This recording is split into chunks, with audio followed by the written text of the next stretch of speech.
Ya, shalom Bapak Ibu, kembali saya menjumpai Bapak Ibu yang sedang berada di rumah tentunya hari-hari ini. Karena kita masih ada dalam suasana PSBB, pembatasan sosial berskala besar. Kembali saya menjumpai Bapak Ibu, terimalah salam dari saya, shalom, dan salam sehat bagi kita semua. Dan siapkan Alkitabmu. Ya, sudah siapkan Alkitab.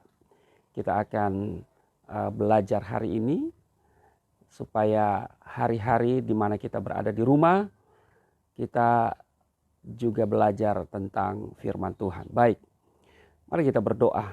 Pagi hari ini Bapa, di dalam nama Tuhan Yesus, hamba boleh melakukan siaran langsung, dan siapapun yang bersama dengan hamba dalam siaran langsung di FB ini, Tuhan menjumpai mereka, Tuhan memberkati. Dan kami akan belajar firman Tuhan. Engkau mengurapi kami dan Roh Kudus menyingkapkan rahasia firman-Mu di dalam nama Tuhan Yesus. Haleluya. Amin. Baik, sudah 9 orang yang bersama dengan saya.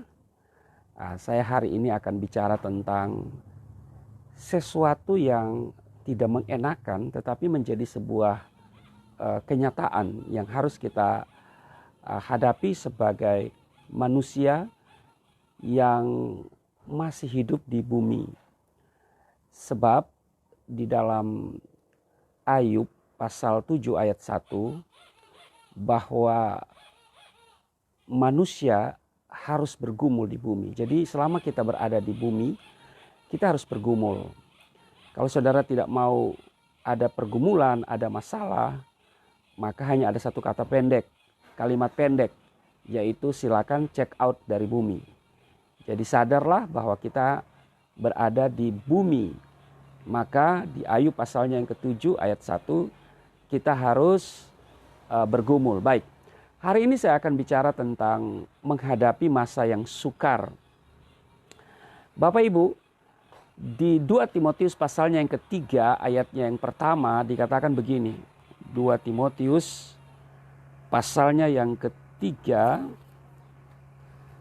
pada ayat pertama, 2 Timotius pasalnya yang ketiga ayatnya yang pertama, keadaan manusia pada akhir zaman. Inilah judul di dalam Alkitab, ya. Ketahuilah bahwa pada hari-hari terakhir akan datang masa yang sukar. Jadi kita diingatkan bahwa hari-hari terakhir, maksudnya hari-hari yang kita jalani semakin dekat pada akhir zaman, ya. Maka dikatakan akan datang masa yang sukar. Nah, saudara, kesukaran adalah kata yang amat dibenci oleh setiap orang. Gak ada orang mau hidup sukar, semua orang mau hidup senang. Karena itu segala upaya, segala kesempatan, segala kemampuan dia gunakan untuk mendapatkan hidup yang bahagia, jauh dari kesukaran. Ya. Nah, tetapi sebuah kenyataan bahwa kesukaran merupakan bagian dari kehidupan kita sebagai manusia dan yang ada di bumi. Itu sudah barang tentu. Artinya bahwa kesalehan, kesungguh-sungguhan kita untuk menjalankan sebuah keyakinan atau kepercayaan bukanlah sebuah jaminan untuk kita terhindar dari masa yang sukar. Ya kan? Sadar bahwa kita masih di bumi. Kita tahu Ayub. Ayub adalah orang yang saleh, jujur, hidup benar, dan itu dikonfirmasi oleh Tuhan loh, bukan manusia. Tapi apa yang dialami oleh Ayub? Dia mengalami situasi atau masa-masa yang sukar. Kekayaannya ludes, anak-anaknya mati, lalu tubuhnya penuh borok, dan juga istrinya mengatakan, kutuklah Tuhanmu. Istrinya meninggalkan Ayub. Bahkan teman-temannya juga meninggalkannya. Nah, artinya seorang Ayub yang saleh, jujur, hidup benar, tidak sepi dari soal kesukaran. Makanya di Ayub pasalnya yang ke-7 ayat 1 dia katakan bahwa manusia harus bergumul di bumi. Nah, jadi saudaraku yang kekasih, sahabat FB yang sedang menyimak siaran langsung ini, mengikuti saya, kesukaran adalah kata yang dibenci oleh setiap orang, tetapi kesukaran merupakan bagian dari kehidupan kita selaku orang percaya, bahkan selaku manusia yang berada di bumi. Nah, Alkitab mengajarkan kepada kita bagaimana dan apa yang harus kita lakukan jika mengalami masa-masa kesukaran. Jadi, hidup tidak punya pergumulan bukan itu yang penting. Tetapi bagaimana kita merubah pergumulan atau masa-masa yang sukar itu kita ubah menjadi sebuah kehidupan yang berkemenangan. Nah, bagaimana kita harus menghadapi masa-masa kesukaran? Alkitab mengatakan sesuai dengan kehendak Tuhan, yaitu kita harus mengucap syukur. 1 Tesalonika pasalnya yang ke-5 ayatnya yang ke-18. Mengucap syukurlah dalam segala hal, sebab itulah yang dikehendaki Allah di dalam Kristus Yesus bagi kamu. Karena itu juga kalau kita bandingkan dengan Amsal 15 ayat yang ke-15, hari orang berkesusahan buruk semuanya, tetapi orang yang gembira hatinya selalu pesta. Nah, orang yang gembira hati selalu berpesta. Pesta itu ada sebuah gambaran kelimpahan. Tidak ada orang bikin pesta, dia undangan 50 orang, lalu dia menyiapkan konsumsi 50. Nggak ada, saya pikir. Selalu orang melebihkan. Ya. Jadi kalau undangan 50 pasti dia siapkan ya 60. Karena segala macam hal atau kemungkinan bisa terjadi. Nah, karena itu kalau dikatakan hari orang berkesusahan buruk semuanya, tetapi orang yang gembira hatinya selalu berpesta, artinya ini merupakan gambaran kelimpahan bagi orang yang gembira hati. Karena orang yang gembira hati sudah pasti selalu mengucap syukur. Nah, tetapi orang yang berkesusahan ini bersungut-sungut atau ngedumel atau berkeluh kesah, ya, ini selalu mengalami hal yang buruk, bahkan tidak ada hari baik bagi mereka. Nah, karena itu yang pertama adalah kita harus mengucap syukur. Memang mengucap syukur dalam situasi yang sukar itu tidak mudah untuk dilakukan. Tapi itulah yang Tuhan inginkan dan Tuhan kehendaki di dalam kehidupan kita, dan itu harus kita lakukan. Kesukaran harus dipandang sebagai didikan yang diberikan Tuhan bagi kita.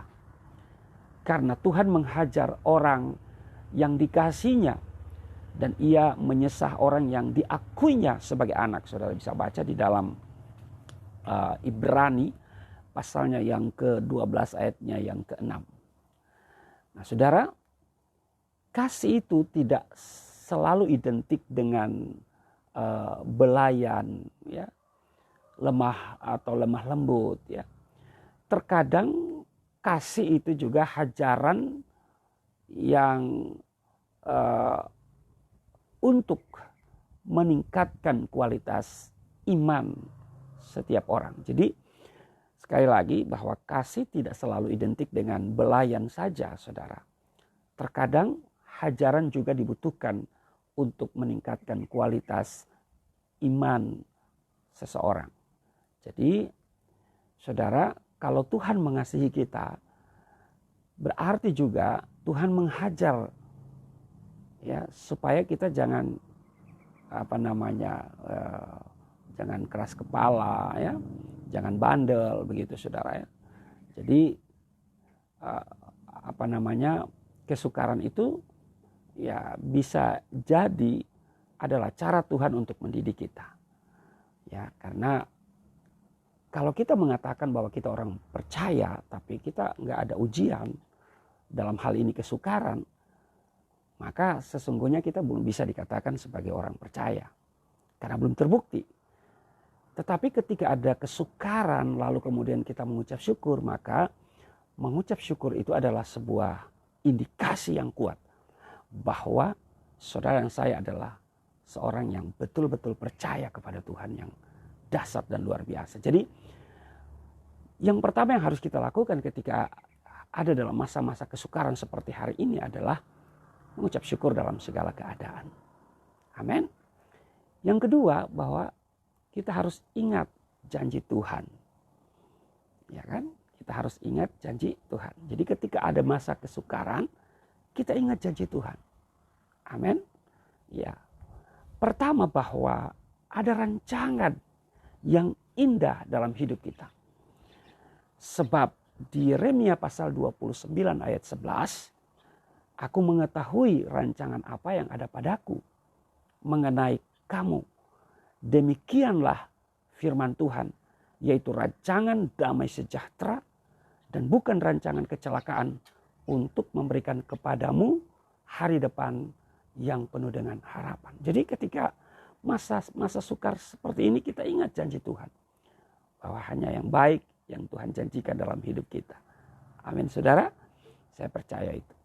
Nah, jadi ketidaktahuan akan jalan dan rancangan Tuhan membuat kita seringkali bersungut-sungut.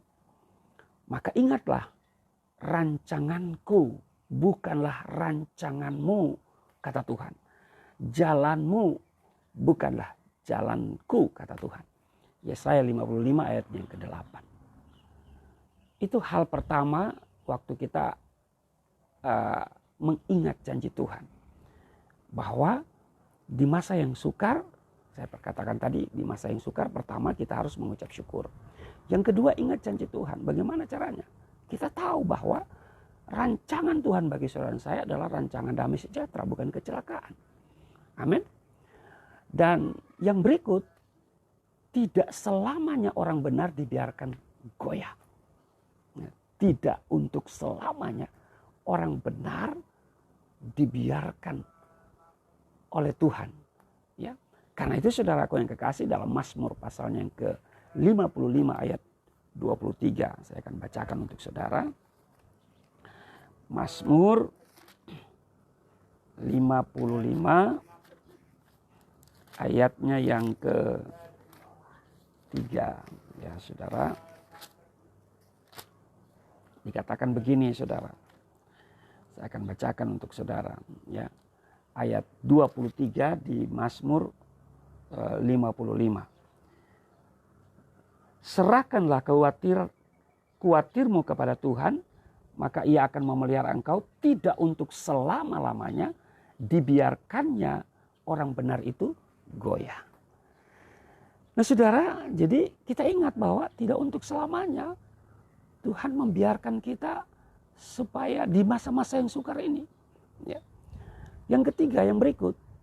Saudara, kita ingat janji Tuhan. Yang ketiga, kita tidak berjalan sendiri. Amin. Kita tidak sedang bergumul sendiri. Kita tidak sedang menghadapi kesukaran sendiri. Sebab di Yesaya pasal 46 ayatnya yang keempat. Sampai masa tuamu aku tetap dia. Dan sampai masa putih rambutmu aku menggendong kamu. Aku telah melakukannya dan mau menanggung kamu terus. Aku mau memikul kamu dan menyelamatkan kamu. Jadi, saudara, ketika ada masa yang sukar, ingat bahwa kita tidak sedang menghadapinya sendiri, tidak bergumul sendiri. Tapi kita sedang berada bersama Tuhan. Amin. Sebab itu dia tidak akan membiarkan kita untuk selamanya berada dalam kesukaran.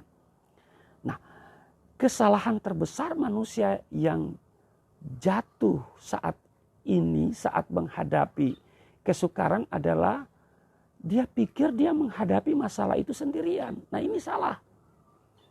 Padahal Tuhan tidak pernah meninggalkan kita sendirian.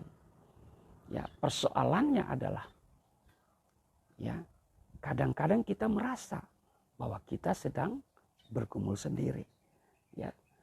Jadi saudaraku yang kekasih, ini kesalahan. Ketika kita ada dalam kesukaran, jangan saudara berpikir bahwa kita sedang menghadapi sendiri. Tapi kita menghadapi bersama Tuhan. Sebab Tuhan ada di dalam kita. Amin. Tuhan, kita ada di rencananya Tuhan. Kita ada di pegangannya Tuhan. Di pikirannya Tuhan. Dan kita tidak akan pernah dibiarkannya sendiri. Nah saudara, bagaimana menghadapi masa yang sukar? Yang pertama adalah kita harus bersyukur. Yang kedua, ingatlah janji Tuhan. Amin. Dan yang ketiga, yaitu adalah tetaplah setia dalam iman. Tujuan ujian atau masa kesukaran adalah meningkatkan kualitas. Kesukaran merupakan bentuk ujian iman, saudara. Nah, setiap kali kita berhasil melalui suatu ujian, pasti ada penghargaan yang akan kita dapatkan. Dalam suratnya ke Timotius, Rasul Paulus mengingatkan bahwa karunia Allah diperoleh melalui hasil pertandingan dalam pertandingan iman yang benar. Di 1 Timotius pasal 6 ayat 12. Bertandinglah dalam pertandingan iman yang benar dan rebutlah hidup yang kekal. Nah, saudara, bagaimana menghadapi masa-masa yang sukar seperti hari ini yang membuat kita harus berdiam di rumah? Kita nggak bisa kemana-mana. Yang pertama, mari kita bersyukur. Sebab itulah yang dikehendaki Allah di dalam Kristus bagi saudara dan saya. Yang kedua, ingat janji Tuhan bahwa rancangan Tuhan adalah rancangan damai sejahtera, bukan kecelakaan. Dan Dia tidak akan membiarkan kita sendiri, kita tidak sedang menghadapi sendiri. Dan yang ketiga, tetaplah setia dalam iman kepada Yesus Kristus. Jadi apapun kesukaran yang kita hadapi, ingat sekali lagi, ingat. Ya, ingat gitu ya saudara ya. Ingatlah. Karena masa depan yang sungguh ada dan harapanmu tidak akan hilang. Amsal pasal 23 ayat 18. Karena itu saudara harus ingat ya bahwa rancangan Tuhan bagi kita adalah rancangan damai sejahtera untuk mendatangkan masa depan yang penuh dengan pengharapan. Tuhan Yesus memberkati. Mari kita berdoa. Terima kasih Tuhan untuk kesempatan hamba boleh melakukan siaran langsung melalui Facebook bersama sahabat-sahabat Facebook. Sudah 11 orang yang bersama dengan hamba. Jumpai mereka, berkati mereka. Beri kami perlindungan, kami sehat. Dan kami akan melewati masa-masa yang sukar bersama Tuhan. Dan kami akan tampil menjadi pemenang di dalam nama Yesus. Haleluya. Amin. Shalom.